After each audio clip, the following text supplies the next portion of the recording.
আসসালামু আলাইকুম, শুভ সন্ধ্যা সবাইকে। কি অবস্থা সবার? সন্ধ্যার আয়োজনে কে কী খেয়েছেন? আমি আজকে রেডি করেছি স্পেশালভাবে পিঠা বানিয়েছি। আমার অনেক দিক থেকে খেতে ইচ্ছে করছিল এই তেলের পিঠা।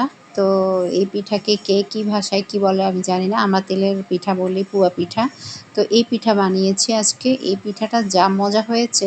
আমি এখানে নিয়েছি পরিমাণ মতো আটা, তারপর দেব হচ্ছে চিনি পরিমাণ মতো, লবণ পরিমাণ মতো দিয়ে একটু কুসুম গরম পানিতে ভালোভাবে এটাকে মিক্সার করে তারপর হচ্ছে একটা ডিম মিক্স করব, কারণ ডিম দিলে আমার কাছে এই পিঠাটা বেশি মজা লাগে। ডিম ছাড়াও কিন্তু এই পিঠা হয়ে থাকে, কিন্তু ডিম দিলে অনেক মজা লাগে।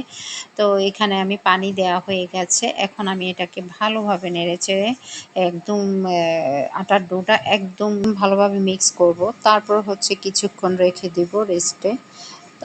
এরপরে চুলার মধ্যে তেল গরম করে তেলের মধ্যে আস্তে আস্তে করে পিঠাটা একে একে ছেড়ে দিতে হবে। একটা গোল চামচ দিয়ে পিঠা দিলে ওই পিঠাটার শেপটা সুন্দর আসবে, গোল গোল। আর এই পিঠা আসলে দেখতেও সুন্দর, খেতেও মজা, সব কিছুই ঠিক আছে, কিন্তু এর মধ্যে প্রচুর পরিমাণে তেল ভিতরে ঢুকে যায়। তারপর হচ্ছে প্রচুর পরিমাণে চিনি লাগে এই পিঠার মধ্যে। এই আসলে স্বাস্থ্যের জন্য অনেক ক্ষতিকর। মাঝে মাঝে খেলে সেটা এক কথা, কিন্তু কন্টিনিউ কদিন পর পরে যদি এইসব পিঠা ভাজা পোড়া খাই তাহলে এটা আমাদের স্বাস্থ্যের জন্য অনেক ক্ষতিকারক।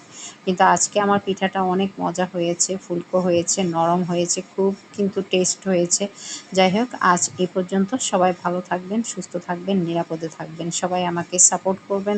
আজ তাহলে এই পর্যন্ত। পরবর্তী ভিডিও দেখার আমন্ত্রণ রইল। আল্লাহ হাফেজ।